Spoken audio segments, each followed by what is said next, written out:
कमनव parliamentary एसोसिएशननि secretary general बियो Stephen टुइक आरो बेजों लोगोसे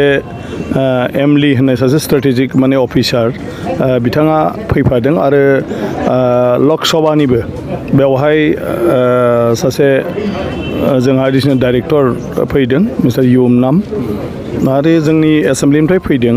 आरो बेवहाय दावबायफैनायनि गुबै थांखियानो जाहैबाय आं बेवहाय लानानै फैदों जे कमनवेल्थ पार्लियामेंट्री एसोसिएशन होननाय जोंहा मोनसे अर्गेनाइजेशन दं इन्टारनेशनेल जेसेबां माने ब्रिटिशआ रायजो खुंदोंमोन ब्रिटिशनि आन्दाराव दंमोन जायफोर हादोरा बे हादोरफोरखौ लानानै कमनवेल्थ बुंनाय जायो बिनि आन्दाराव थानायखौ दा इन्डियाबो मोनसे कमनवेल्थ ब्रिटिशनि सिङाव दङमोन ओंखायनो ब्रिटिशनि सिङाव मोनसे समाव थाबोबाय थानाय बे गासै हादोरफोरखौ लानानै बिनि पार्लियामेंट्री मोनसे एसोसिएशन दं आरो बिनिनो बियो सेक्रेटारि जेनेरेल दा जिहेतु ब्रिटिशनि आन्दाराव थानायनि बे मोनसे हादोरफोरनि अर्गेनाइजेशन बे हिसाबै ब्रिटिशनि खुंथाय समाव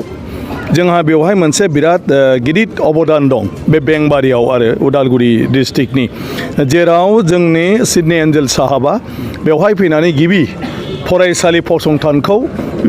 गायसनफैदोंमोन आसामाव फर्मेल खुनु एडुकेसन गैयामोन आरो बेवहायनो बिथाङा बेल' नङा बे जायगायाव थानानै बेनि सुबुं समाजनि वेलफेयारनि थाखाय खामानि मावदोंमोन आरो लोगोसे बिसेस भाबै बर'फोरनि थाखाय बयनिबो गोसोखांथावना सान आरो जोंनि थाखाय मोनसे गोग्गाथाव गोजोनथाव माने सम बियो जेराव स्कुल कलेजावनो मानसिफ्रा थाङाखै फरायाखै बे समाव सिडनी एन्जेल साहाबा बर' मेथाइफोरखौ बर'नि सल'बाथाफोरखौ बियो बर' रावजों लिरजेनदोंमोन बेवहाय इंलिश स्क्रिप्टजों माने रमान स्क्रिप्टजों बिनि उनाव बिथाङा बर' रावनि सोमोन्दै बर' रावा माबायदि ग्रामारा माबायदि जाखांबा मा होनो जाबाय थाबा मा होनो जागोनबा मा होनो बेखौ गोनखौ माबोरै बाहायो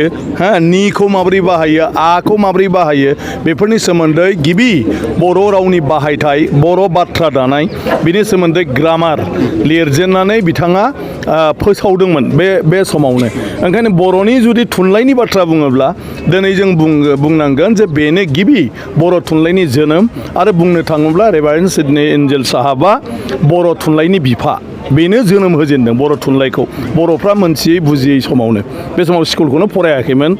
बर'फ्रा ओंखायनो बे जायगायाव दिनैसिमबो